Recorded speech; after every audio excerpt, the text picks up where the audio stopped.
Hi, I'm Christopher Warnock of Renaissance Astrology, and today I'm going to talk about uh, understanding astrological houses. And specifically, I'm going to talk about how the houses in traditional medieval Renaissance astrology reflect social relationships.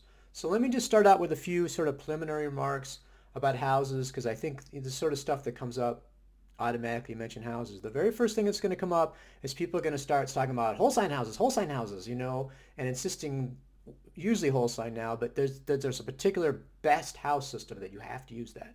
Now, I'm sorry, folks, you've all been conned on this. People are either conning themselves or they're deliberately misleading you because insisting that a particular house system is best is like insisting that inches are better than meters. Oh, don't measure in meters. That's terrible. It'll be all messed up. But if you measure in inches, you'll get a better result. It's like that's all these are. Houses are just measuring systems, okay? I mean, another way to think about it is like languages. Oh, French is better than German. It's like, oh, you just can't express yourself in German. It's like, let's not be ridiculous about it. Okay, so these are basically the underlying tools that we use.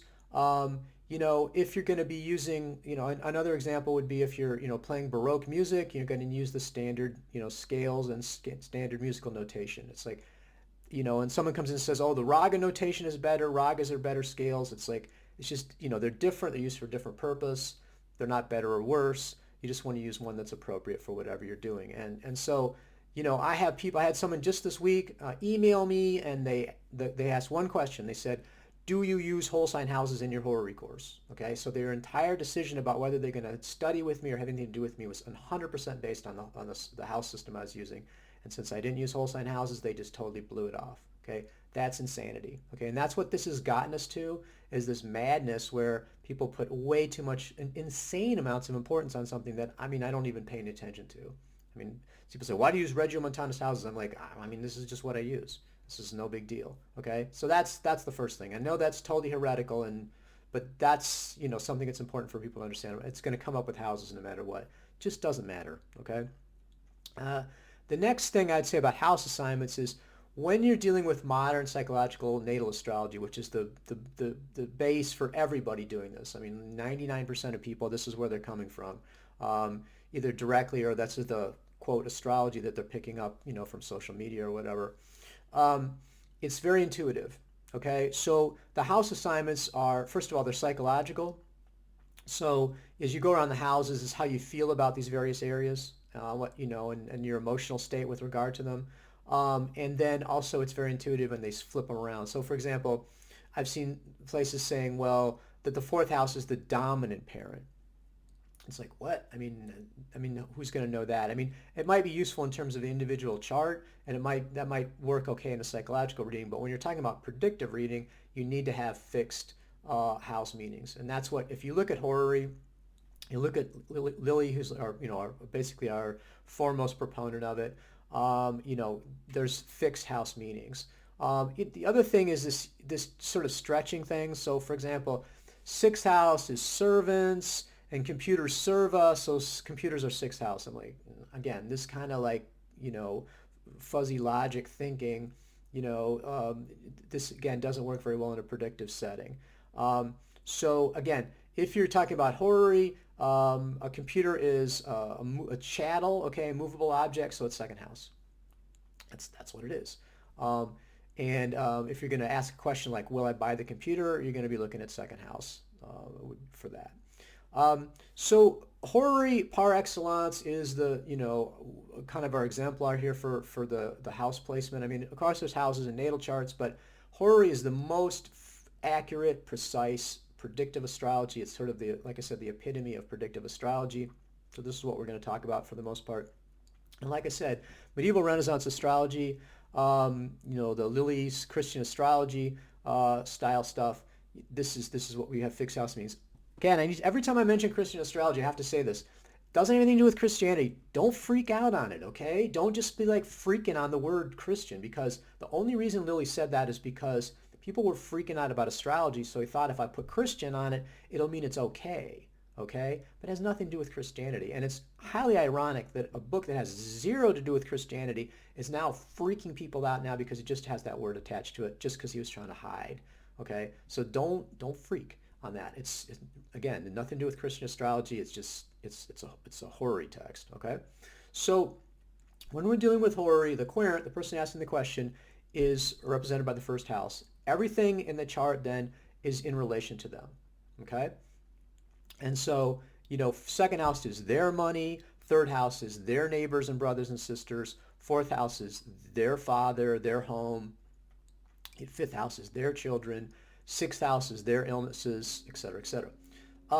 So when you turn the chart, what you're doing is you're looking at it from a different perspective. So, the querent is asking, basically, the querent asks a question on behalf of somebody else.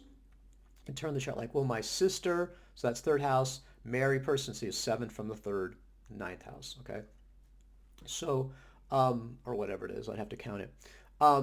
So the problem with turning the chart is, it's an interesting theoretical concept, but as a practical matter, when you're trying to actually get an accurate reading, it's not a good idea. What you want to do is if someone's asking on behalf of someone else, it's better to have them ask the person if it's okay if they ask the astrologer. They're basically just the conduit for the question, and it ends up being the underlying person that you're asking about, the sister.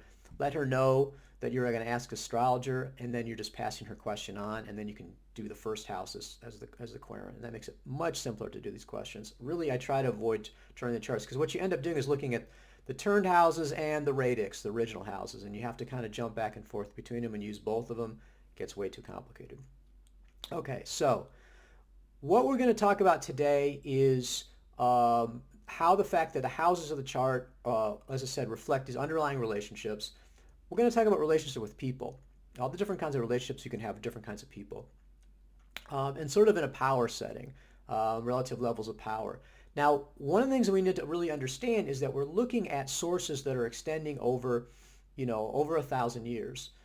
So we have changes in the social relationships in various societies. So, for example, let's look at sixth house. If you look at something like the Book of the Nine Judges, this is representing the milieu of the medieval Middle East. Okay, so sixth house, a lot of that's taken up, and this is true of a lot of the older Arabic sources, taken up with slaves. Okay, sixth house is slaves.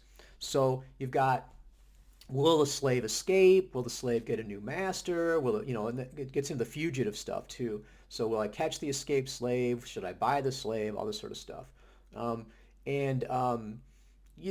As repugnant as that is to us, what we recognize here is that clearly the sixth house is someone who's a subordinate. Now, a slave is a chattel, basically. It's, you can buy them and sell them. They're just like a piece of property. Okay, so if we fast forward to Lily, again, Christian astrology is written in 1647 in England. This is, you could call it late Renaissance, really probably more accurately early modern. At that point, if you look at sixth house is going to be servants. I mean, that's also true in the medieval period, servants, but also tenants. Now, the thing that you need to understand about tenants in the 17th century is that we're dealing with people that, we have a very stratified social class in England. You've got nobles, you've got the gentry class, you've got landowners. There's also pretty much gentry class. And then you've got, the common people, yeoman farmers, and then you've got tenant farmers, okay? So tenant farmers have significant legal rights, typically. I mean, they would have what's called copyhold tenancy. So they don't own all the rights of the property, but basically they have a right that's heritable. They can, pass on to their heirs to be the tenant. And they have certain set rent that's basically set by custom.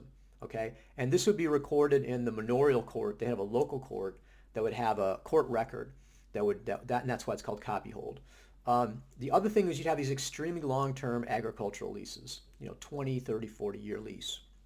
Again, that sets up the terms. So this isn't what we're used to in terms of like, okay, a year lease, or month to month or something like that, which is extremely short term. This is long term. It's not residential either. It's agricultural. Okay, now the thing about the tenants is that they were expected to show respect to the landlord. If the landlord wanted them to vote a particular way, if they had voting rights even, I mean, maybe they did. Typically they wouldn't, depending on what part of the period you are. But, you're basically expected to go along with the landlord and support him. At the same time, the landlord had the expectation to help the tenants. If they were in trouble, he could help them out, support them if they were need to go to court. He would help them out with that. I mean, you've got this sort of mutual rights and responsibilities. Always, however, with the landlord being in a superior position. So that's the key here, is the tenant is subordinate to the landlord. but it's not like a tenant currently.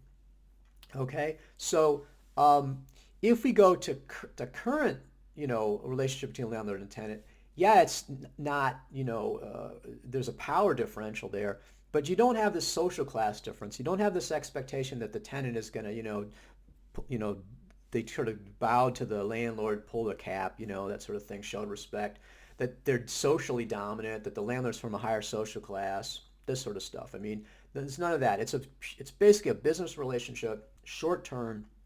For most people, it's residential. So the power structure is a little more independent there. So again, seventh house is what I use for tenants normally for residential now. Okay, so let's just think about this. So let's look at these various houses that exist and look at the relationship that it shows. So as I said, Querent is the first house. The sixth. Now the other thing you need to think about is every relationship we're looking at is the person in relationship to the querent. Okay, so the sixth house is not the querent as a slave or servant, right? It's the querent slaves. Okay, so let's go through that. So if you're talking about a slave's master, that's the 10th house. Okay, for anybody, the 10th house is people in authority over you, the government, bosses, someone like that. So again, like I said, if you were a slave or a servant, then the 10th house would be your master. Okay, seventh house, directly opposite to the first house, is the basically someone on the same level of power that you are. Okay, so and then the sixth house is going to be slaves, which you don't have anymore. Servants, we sort of have some of those. Employees. There's this concept, and this is true in the Roman period, also in the medieval period. You have what's called a familia, and this is kind of your household. So, and this would include not just your family, but also sort of trusty servants you've had for generations and things like that. Your bodyguards, whatever, all sorts of people that take care of stuff, and you have a relationship to them again that's just more reciprocal. It's not just pure like you're getting whatever you want out of them. You're just the boss, but they have some rights and they have some expectations from you as well. So that's the sixth house. Is like I said, this whole familia thing. We don't really have that anymore. Okay, so sixth house would be employees if someone really is subordinate to you. So that's the key. Sixth is subordinate, seventh is equal, and then 10th is has power over you. Okay? So as we go through and look at the changing social relationships, we have to understand, not just go by the name, like I said, not just go with tenant, right? Just because Lily says tenant is sixth house, oh, we're going to go with sixth house. We need to understand how tenants, what their relationship to the querent was, or what a tenant was in the 17th century England. And then we need to understand the difference between what a tenant is now. Okay, so it gets a little more complicated because what the chart is going through is this underlying sort of platonic relationships. And as a society evolves or changes, I don't want to say if it's evolving, it's definitely changing. We need to understand how these things change. So let's look at some more of them. Ninth is teachers. Is your teacher. Now, I saw a source, and again, I hate to. This is completely not how to do it. I was trying to find the source for it. I did find fifth as students, so fifth house as children.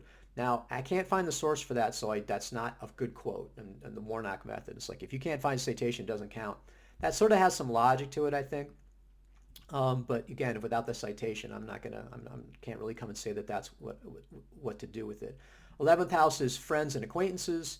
Third house is neighbors, brothers and sisters and cousins. Fourth house is, let's say, family, father. 10th house is mother. Okay. 12th is secret enemies. Another. People say, how do I know what a secret enemy is? It's like, you can't. That's the whole point. They're secret. 7th house is known enemies. Okay. So there's all these sort of paired houses. Again, like third house is like primary education, and ninth house is like higher education. So again, the thing to understand here is don't get caught just by the word or the label. Understand the underlying relationship. And so, like I said, this is an interesting one in terms of the power relationships. Subordinate to you, sixth. Equal in power to you, seventh. Superior in power to you with power over you, 10th. So, for example, I have in one of my horary lessons, I had talked about, I had a horary question about a repairman. Will a repairman fix my sink? Which house goes to the repairman? Now, at the time I did this a while ago, I said sixth. Now my view of repairman is the fact that they're not under my control. They just do whatever. They show up whenever they want. They leave their tools all around. They fix or not fix it as they feel like it, and they way overcharge you.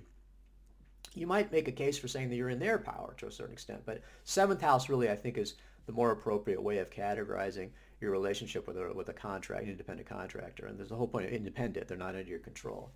So, so I hope you find that interesting and useful.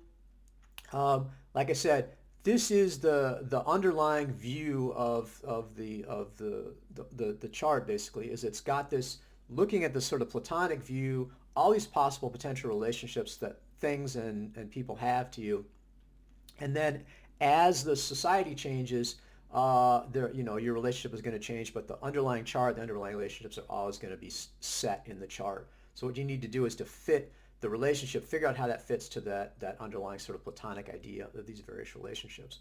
So again, hope you find that useful. I think it's a good way to think about, and this is for horary, for predictive astrology. If you're doing psychological natal, again, it's much more loosey-goosey. Essentially what you're doing is using the chart just to kind of set off your psychic ability. And again, if you can do that, and people can certainly do that accurately, different process from the predictive astrology where you're basically, the chart's mapping out the options, and then of the options presented by the chart, then you're using your intuition to pick those. But you don't overthrow the chart, and you can always show basically the logic and the reasoning that you used, and your ultimate result is not, as I said, overthrowing the chart results. So very interesting, I hope, useful, and I'm going to continue to do these sort of technical explanations of the technique, but I think they also go into the underlying view of what we're doing and how astrology works. So again, hope you find that interesting.